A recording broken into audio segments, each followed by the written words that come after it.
Welcome to Full Prefrontal, the show that exposes the mysteries of executive functions. This show is a collection of conversations about the role of the prefrontal cortex, which impacts your focus, planning, problem-solving, emotional balance, and independence. These conversations will introduce mental tools that will empower you to shift your mindset for a successful life. And now, here's your host, Sucheta Kamath.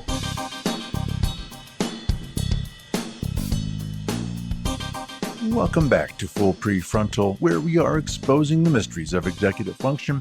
As per usual, I am here with our host, Sucheta Kamath.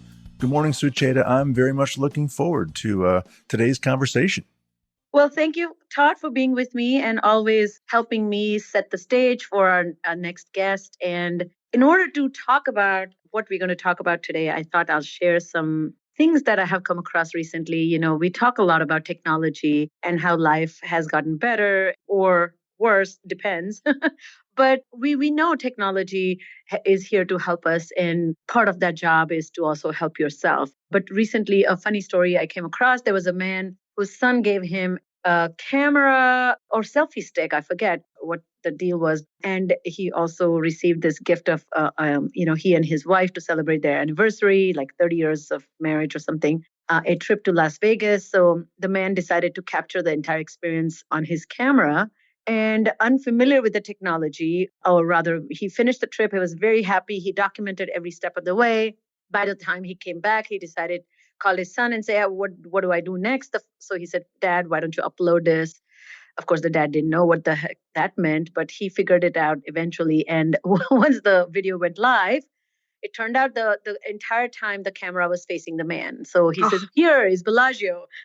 But no, it was the man talking from his hotel room half naked. So it was very interesting to see that. And these are cute stories. And another quick story that comes to my mind was there was a picture on YouTube a little clip I saw in preparation of this, a man who actually fell in a manhole because he was on his cell phone. So we know these horrific stories, some cute and fun stories, but in the context of executive function, how do we fit technology? So technology is like having a genie that has come out of the bottle and is willing to do whatever you want it. The most important job you have is to give appropriate directions or appropriate commands so that the genie can follow your commands. So with that in mind, I'm so thrilled to have this amazing speech and language pathologist, a colleague of mine, a prolific webinarist, if I can even invent a word.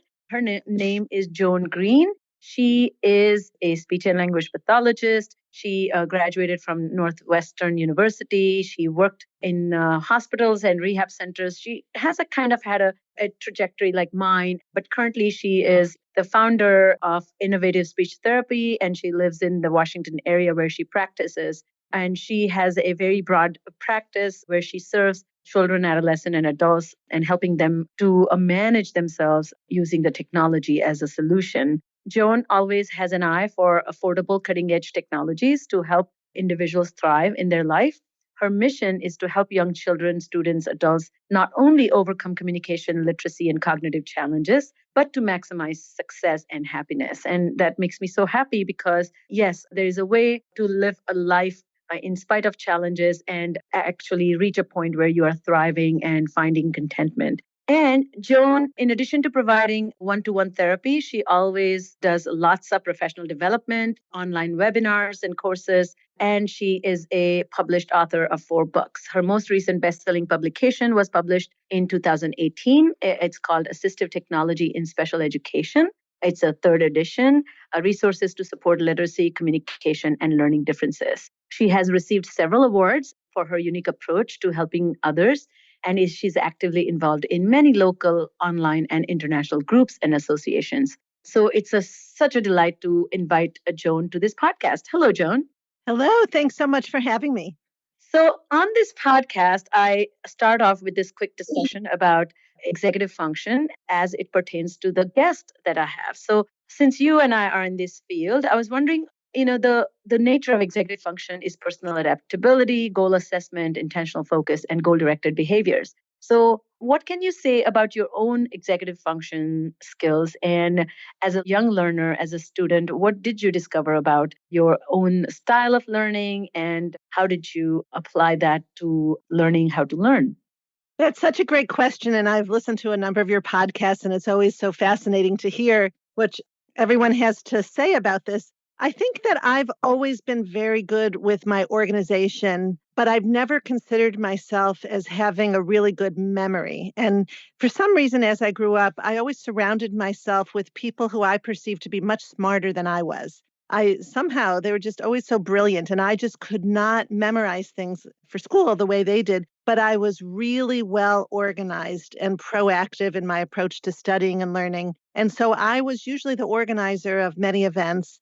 And I was able to be pretty successful just because of my approach to learning. Not that that I was so brilliant, but that I was able to be organized and use a good calendar and manage my tasks. And a lot of the individuals around me, even though I perceived them as being quite a bit smarter than me, they didn't always have those skills. And that's often my strength now is I'm always trying to stay on top of things and organize. You know, I have 4 children and I have my business and I have elderly relatives that I'm caring for. And there's always a lot going on, but people always often wonder why I don't appear more stressed. They would always say, watching me with my 4 kids, how am I calm? And I think that if you have a plan and you're organized, it really reduces a lot of stress. And so that's what I try to do for the families that I help. That's so wonderful, and it's as we have come to understand executive function is this complex orchestration of skill set. I hate to see how organization gets it's minimized. Organization is the backbone of a successful life. And we casually say, oh, all I do is organize. No, it's a very complex process. So kudos to you. I've myself fall in that category as well, that I have great planning and organizational abilities. My memory was not the best, but I had great compensation for it. Do you quickly mind how to share a little bit about how did that insight or that intuitive sense of how to organize your life informed or influenced your therapeutic approach? Good question. I'm trying to think. I guess it just seemed obvious to me. A lot of people would come to me for help because they were just sort of scattered in their approach. And it seemed that, I would ask simple questions like if you are feeling very stressed because you have so many things filling up your day that you don't have time to do what you need, where do you put things that you need to do? And often people say they just keep them in their head. There are a lot of people very averse to keeping lists. I almost feel like the initial sessions when I'm working with someone to help them with executive functioning are just common sense. They just seem like common sense to me. Exactly. Just starting with the basics. And I'm not even talking about using any special tools or special devices for people with disabilities or anything, just mainstream things that we all have that often people neglect to use.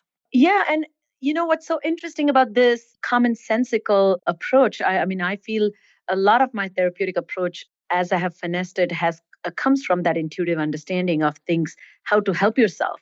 And we don't think of that as a skill that actually is a type of smarts that influences the way you will lead a successful life. So let's start with this question. Is technology a source of distraction and power struggle? How can it be used to help people?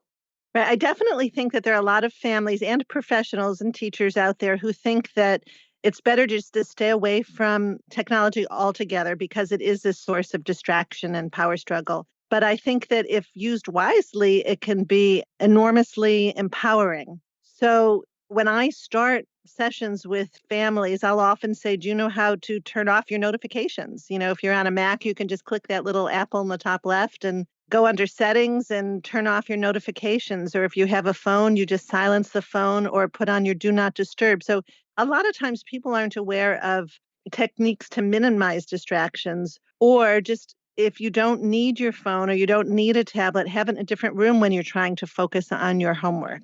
And there are different ways that parents can have control over the kids in terms of what they can access and how their computers might be distracting to them.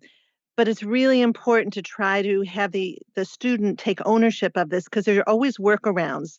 Parents can just set limits and students can go on a different browser and have a new way to get at things. So I think that really having students be more, or adults be more mindful of why they need to limit distractions so they can free up time to do what brings them joy and what they want to do, it's in their best interest.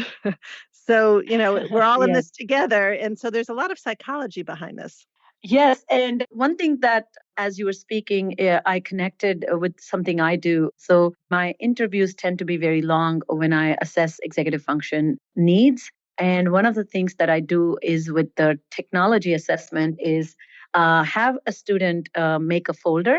And I tell them that you are taking an executive function class and I want you to create a folder. And now show me where you will save it and show me why that location and tell me what will go in it and how would you create a shortcut for that.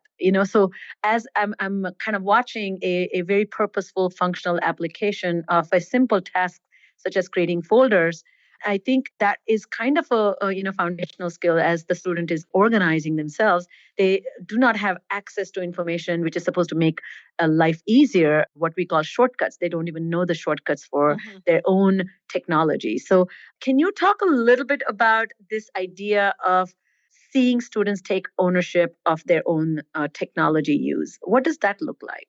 Sure. In fact, I just saw a student earlier today, and she's getting ready to go to college. And she's very scattered and anxious and stressed. And she just is worried that she's not ready for college, and she's having second thoughts, and she might take another gap year. And the neuropsychologist, a lot of my referrals come from neuropsychologists and educational consultants to help students get more out of their devices and get organized. And one of the first things I'll do is I'll say, what's on your mind? And they'll just keep saying that they don't have enough time to do everything. There's too much to do. And so I'll say, well, as I alluded to before, where do you write them down? And there's no mechanism for that. So I'll often go to the Google tools. I mean, all of the newest devices have ways to do this, but often I like Google Keep because it can be an app on an Android phone or an iOS phone or a tablet or any of the computers. And if you go to Google Keep, and it's free, you can just create notes like sticky notes, and you can say, okay, you have a lot of chores that you have to do around the house, let's say. And so you just I like using lots of color. You pick a color and you start creating check boxes for a particular project or area that's causing stress. And you just list all the things that you have to do. And just a brain dump of different areas of their life. And I have them actively do it. We do this for maybe 10 minutes. They feel so much less stressed because now everything's down on paper and we're starting to get a plan for it. And I think that that's often the first thing that I'll do. Lovely. Yeah. So your goal there is, as you are discussing ownership, I'm thinking the steps you described is your way of showing them the urgent need for them to actually become systematic in managing this. So the scope, you're helping them define the scope or make this more tangible, right? Absolutely. Right. And they have to be check-offable items, So we talk about where would you put something on this list? Like when is something a big project, when there are lots of steps in that task? Or when is it a check-offable item? And when do you put things in calendars? So we have Google Calendar and you might have Google Tasks. But often, even if you know that these things exist, how do you use them? And what is your strategy for what goes where? And then how to maintain the system that you set up? So today we did that in an hour and a half. That's most of what we did. And she had a tremendous sense of relief when we were finished because there was a plan in action. And if things are urgent, then you take your task and you put it in the calendar and you find a time for it. Because if you have your calendar set up in a way that's helpful to you, you see where your free spots are. And then you have to have some kind of system for looking ahead and looking back and making sure that things are getting done and reflect what you did. Absolutely. Sounds like something that you and I do is concretize their need for management and then also having a system of self-reminders. How do I remind myself to remember? So let's talk a little bit about another idea, which is what's the family's role in learning how to use the technology to help the students thrive? I think that's very much dependent on the age of the student because we know that executive functioning is developmental in nature. And so when children are younger, I think it's more important for the parents to model good executive functioning skills. And so, for example, when, with my 4 kids, even when they were in kindergarten, I had them using calendars. And back in the day, all my kids are empty. I'm an empty nester now. So my youngest one is 20, my oldest one is 26. And when they were in kindergarten, they would all have paper calendars with stickers, and they would put vacation days and birthdays and things like that. And I was always oriented toward the calendar. And then they'd start having their student planner. And I think when the kids are younger, the parents really need to be modeling how to stay organized and facilitating in any way kids doing it and having their own calendars so that they have ownership of their time and they're not constantly using their parents to organize their life, which astoundingly happens even as kids are going to college. So it starts from kindergarten.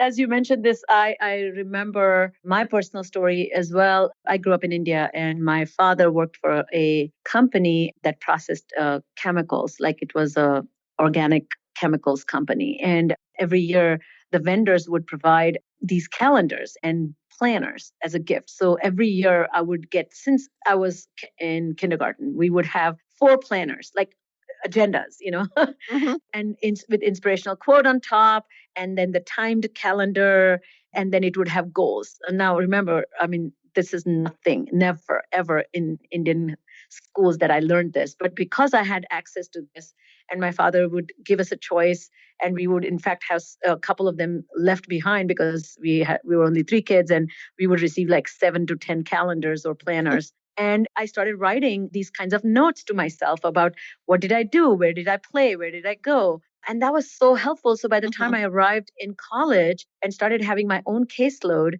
I was using these systems to manage my caseload and be able to write notes. Even if I forgot, I would write a note as to what happened in that session. And then my children, I have a 21-year-old and a 23-year-old as well. And yesterday, my husband sent a picture to my older son saying that, oh, look at this. It was a bookshelf, image of a bookshelf in the shape of a piano with a keyboard on one side. And you click on the keyboard, the light lights up. It's just a fancy bookshelf. And my son, with excitement, sent a screenshot of the pictures in his, I guess, in camera pictures, the photo album. And so he sent a screenshot and said, Dad, look, 4 months ago, I kind of saw this image as well, and I've saved it so that I can find it. And as I looked at the screenshot of his image, above that, there was a screenshot of his to-do list from 4 months ago. So this to-do list is like so meticulous about, it was already divided into like 3 parts. One part of the to-do list was daily routines. And he says 10 minutes of meditation, 30 minutes of exercise. And he had all these checklists, and part of that day's was checked. So it made me laugh that this is something that my kids and I, we had done it as a family or kind of taught them explicitly, which kind of has become such a great way of managing a very complex life that they're leading as young adults. Yeah. So it was a funny story. Your story reminded me of that. Now, so let's talk about this concept of how do you usually start working with the families or the children or adults as they come into your office. What is the big picture of your assessment of determining technology need to manage themselves? Well, the first visit I usually call a brainstorming session. And so I try, even before people come in, I have them send me reports, very comprehensive reports. So I have a pretty good indication of what's going on. When they come in, I try to have as many, both parents, if possible, come with them. And we brainstorm, like, what are the pain points? What is the biggest problem? Sometimes the organizational skills are fine of the student, but perhaps it's a reading comprehension problem or a written expression problem. So I work with all kinds of different issues. But another area is the organization of where you put content that has to be read, or documents that you're working on writing, like the iCloud management, if you're sharing things into iCloud or Google Classroom or Dropbox. I guess I don't really follow an exact protocol. In that first visit, when I'm getting started, I try to figure out where the pain points are. And before we get too much into therapy, I'm trying to help them come up with potential solutions that are quick, easy fixes using mainstream products that can make the biggest amount of difference in the shortest period of time. And often I'll just help them set it up and have the student make as many choices as possible so that they're owning this process. Does that make sense? And often the parents are in the background, and they're not real comfortable with Google and Google Classroom and Drive and sharing things and in real-time collaboration. And so sometimes I even do extra visits just with the parents so that they can feel comfortable supporting the students. Yeah, and I think what strikes about this, it's how can you have a solution when you don't know how well or how poorly you're using technology to aid your own goals or processes? And I like this idea that when you talk about the pain points, it depends on how people describe their pain points. A lot of times, do you experience that when people who are describing these children or adolescent or adults having difficulties, what they see is different than what you actually notice once you start getting into the thick of it? What strikes you as different compared to how other people describe their difficulties versus what they describe their own difficulties to be? Yeah, I mean, it can go in both directions. Sometimes the parents will say, oh, the student is really tech savvy. They're all over their technology and they're fast and they're good, the parents often think. Whereas when I'm really watching the student and I know where they're clicking, they're just making lots of errors and self-correcting their errors. And they don't really have a strategy in place for storing their materials and setting up systems of organization. They're extremely scattered, but they're fast and they're moving around and making lots of clicks. And so often the parents think that they know what they're doing. Or sometimes parents are really hard on their kids and say they're not trying hard enough and they're not using the tools that they're shown. And really, I see that the kids are making good, conscious decisions. It's the parents that have no idea what they're doing and what's going on with this whole Google world and cloud storage and word prediction or dictation. And the parents might not realize that students might be using their phone to dictate into a Google Doc. Maybe that is a good strategy for them. And maybe the parents see the kids as talking on the phone and not doing their homework. There's so many misperceptions that go on. It's astounding. So that's why I'm really into having parents be there with the students and everybody collaborating and moving forward as a team, unless there's some privacy issues or there are a lot of issues where people aren't getting along well and a lot of blame to go around. It's just very tricky, and every family setup is so different. Once the student is recommended technology or any processes that aids the student's self-management, I also do observations. So I sometimes, not as frequently as very seldomly now as compared to before, but home visits or even classroom visits. And I sit behind the student and watch them, how they engage with the fast moving information and how are they using this technology that they are supposed to be using to manage. So they, like such as recording the lecture or taking notes or kind of creating, the note-taking system that has been facilitated for them.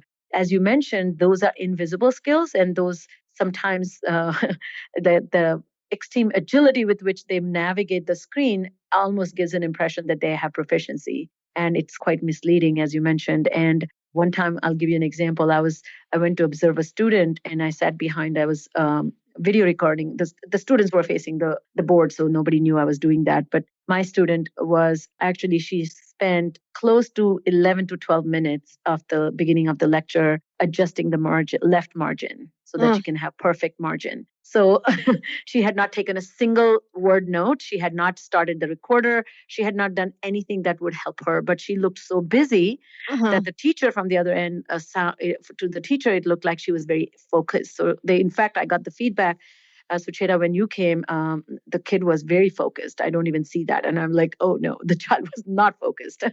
So I bet you see that as well, that appearance of being engaged may not be the true engagement. Right. And sometimes these students just get caught up in the aesthetics of the document that they're creating. And there are times when I'll say, it's too much of a distraction for you. How about if you take note, write things by hand? It's rare, but sometimes, just good old pen and paper, pencil and paper, and then take a picture of your notes and store them in Google Drive, store the image. I mean, there are lots of benefits to using Google Docs, and even Microsoft Word 365 is wonderful now. And a lot of these products now help with word prediction, and they'll save your document every few seconds so you don't lose it. And they automatically update it to the newest file, and you can have real-time collaboration. I mean, they're really good features, but sometimes that gets in the way. And it all gets back to, helping somebody get what they need when they need it. I brought my kids out. They would always say, that's not fair. That's not fair. And I would always say, fair is getting what you need when you need it. It's not the same at the same time, So figuring out somebody's strengths and weaknesses and what task they have to do, and then implementing the tools to help them do it in the best way possible, it is tricky. And so you need help from somebody that knows the options. And it's hard. Absolutely. I think it's really hard for families to know what's there. I mean, that's why I have this whole webinar series and I named it theymaynotknow.com. It's at theymaynotknow.com. How do you know what you don't know? And how can you learn more about what you don't even realize exists? So it's hard, but there are ways to learn. And hopefully the schools are getting the word out to the children. And if the families can't get, direct intervention from a speech language pathologist or another professional who's skilled with language and learning and technology, then the school does offer some supports, or there are other ways to get that information. Yeah, very well said. You know what? Alluded to these technologies, particularly the monster called Google. So why don't we spend a little bit of time? Do you mind walking us through how best or effectively one can use Google? Sure. I mean, when I'm trying Sorry, I to meant Google tools. Google tools. Yeah. I mean, the Google apps and extensions and all these things now for families, we refer to as G Suite, and so that's, the Google Calendar and Gmail and Google Maps. I mean, there are a whole bunch of these Google apps. And so to start it all off, you need an identity, a Google identity, which many people have. And as long as you've logged into Google for something, Gmail or Google Calendar, or Google Maps, that's your username and password. And then a lot of times it's best to use the Google Chrome browser and to sign into the browser. And that's when the magic sort of happens. So if you're using Google Docs with the Safari browser or Microsoft Edge, sometimes you can't get full functionality from all the different Google add-ons and extensions. And, there's a whole world out there. So when I'm starting with people, I'll usually start them with Google Calendar. So you can just go to calendar.google.com to sign in, or you can go through, it gets a little confusing, go through the Google Chrome web store. That's where you get the apps. And so I'll get them online with their computer, and then I'll say, let's go to your phone and download the Google Calendar app and the Google Keep app and Google Drive app and Google Docs app, so that everything starts syncing. And then it's wonderful once you start typing into a Google Doc or you enter items into a calendar, and then you say, okay, let's open your phone, and they see it all there instantly. And then you can share a document with the parents, let's say.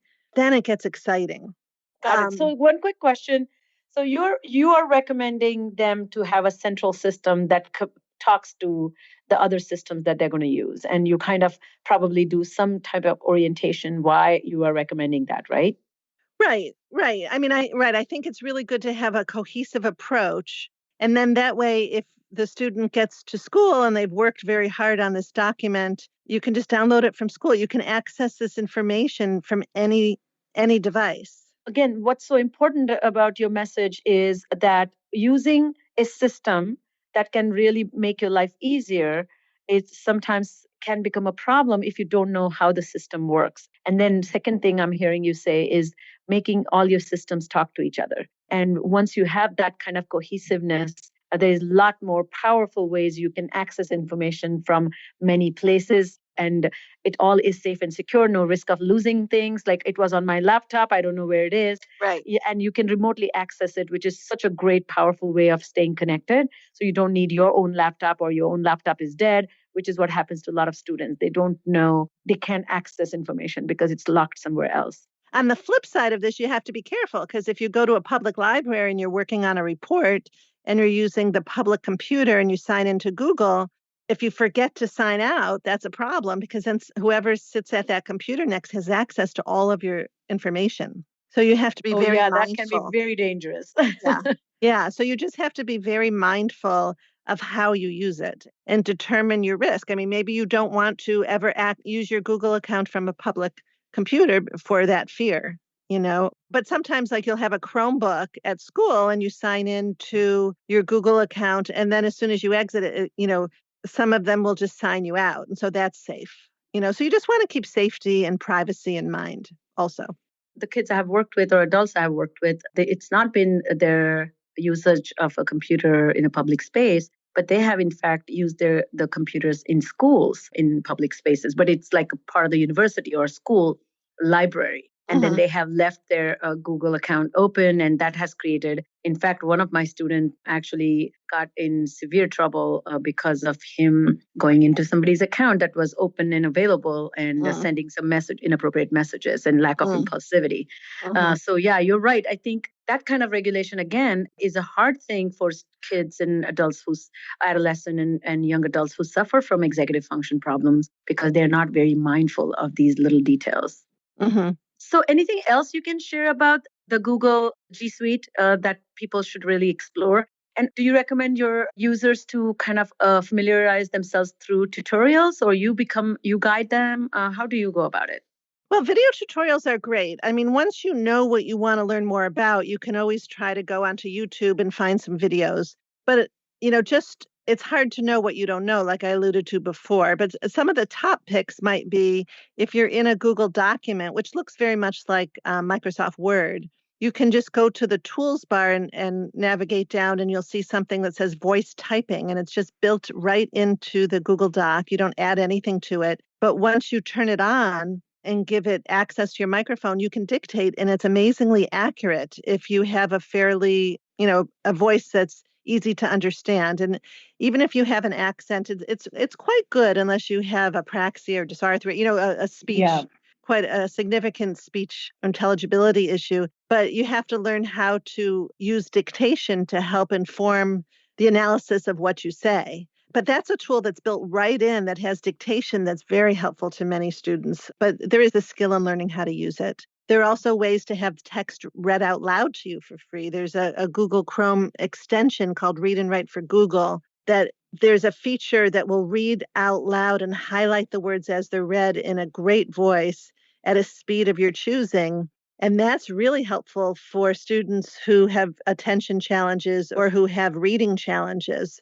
And when you look at the words along with hearing them, it really helps it sink in better and process the information better. So there are a lot of tools. I mean, I'm just scratching the surface. I have a way for people to learn, which is through webinars that I do, and I put all the recordings in a site. If you go to the theymaynotknow.com, you can always see my next webinar, and then there's another button on there that takes you to a link for the previously recorded webinars, and it's just $25 to view all my previous recorded webinars. It's a monthly subscription, but you can stop it at any time. And my book covers all my favorite Google resources. And I also offer free 15-minute phone conversations with anybody anywhere around the world. And if they, it's just sort of helping people figure out next steps that they might want to explore. So that's a free way that people can just go to my website at innovativespeech.com and click on there's a pop-up that makes it easy to contact me. Yeah, and we'll link all your resources. You are really prolific in the way you share resources with everyone, and we will make that available as well so people can easily access it. My other question about this aspect of learning tools to facilitate learning, whose job is it to do that? Is it because sounds like you're a specialist like I am. People consult you. People first of all need to find you, and they need to also know that they have a problem. And you and I know the barriers to that is, what if you don't know what you don't know, and what if you don't know how to search for those who know?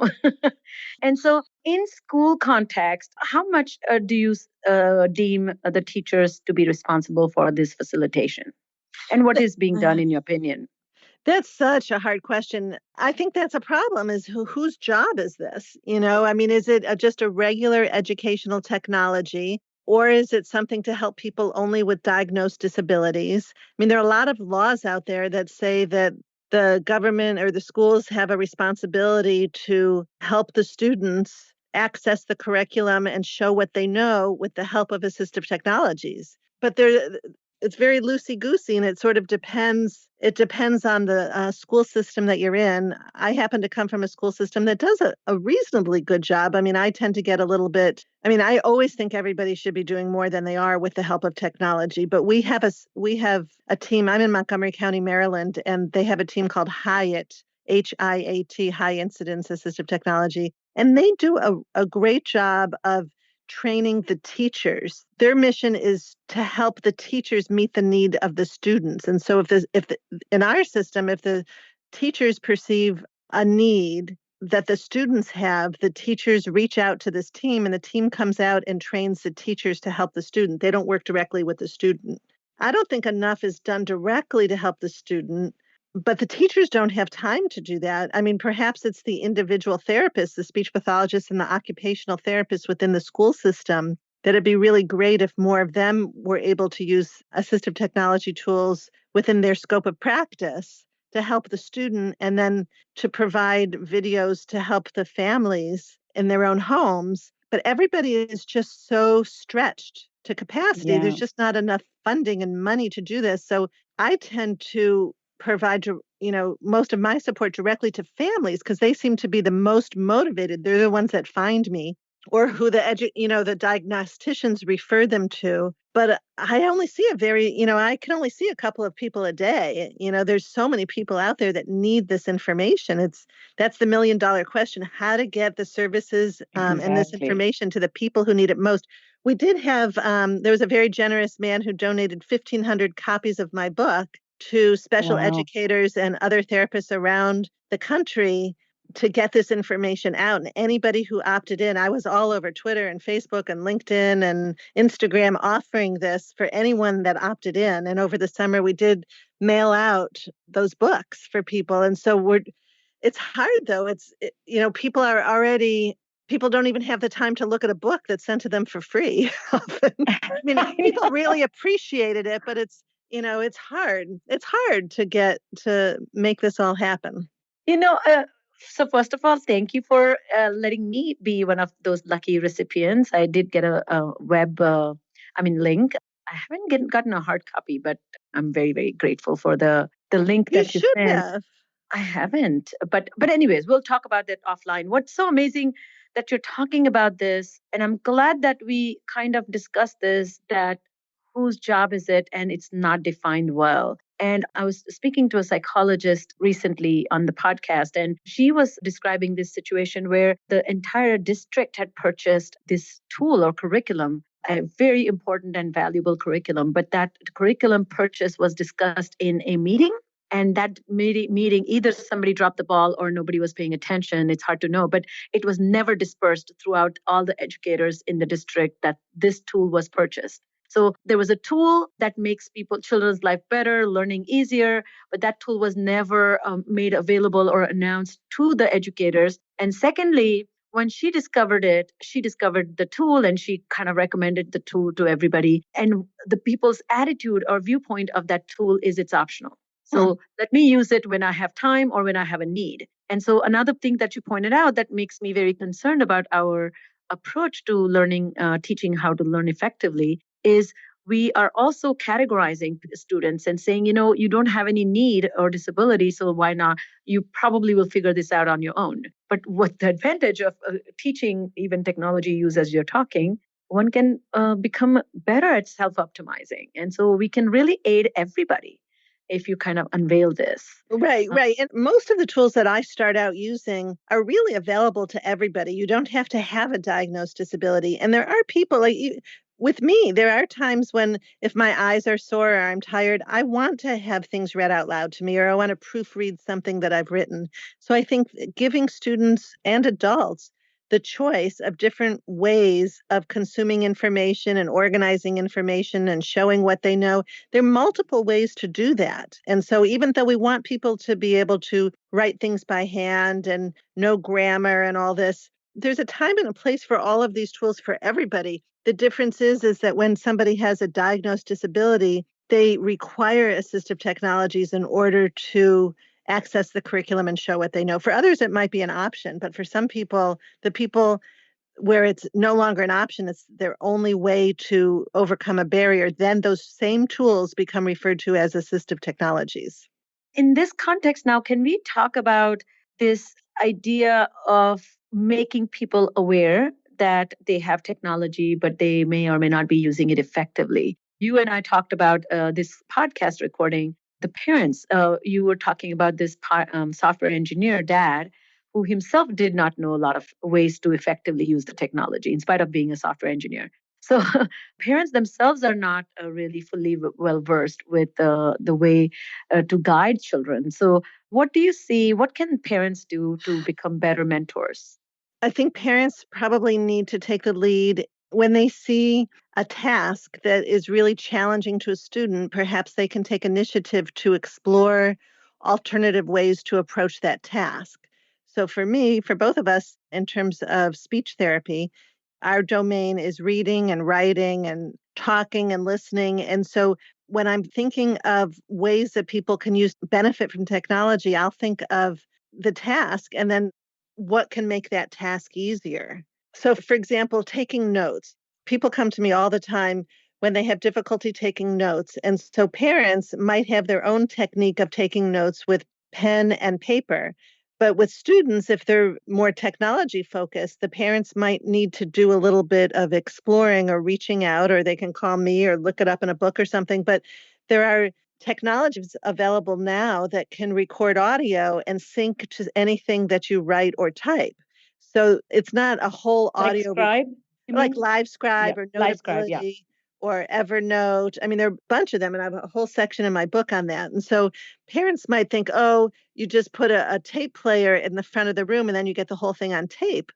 But you waste so much time when you do that. It's better if you can Yes. take notes and maybe star something or come up with a system of taking notes where if something's really important for a test or if there's something that you're not quite understanding, you put a big question mark or whatever, So I'll go through some scenarios like that with the student.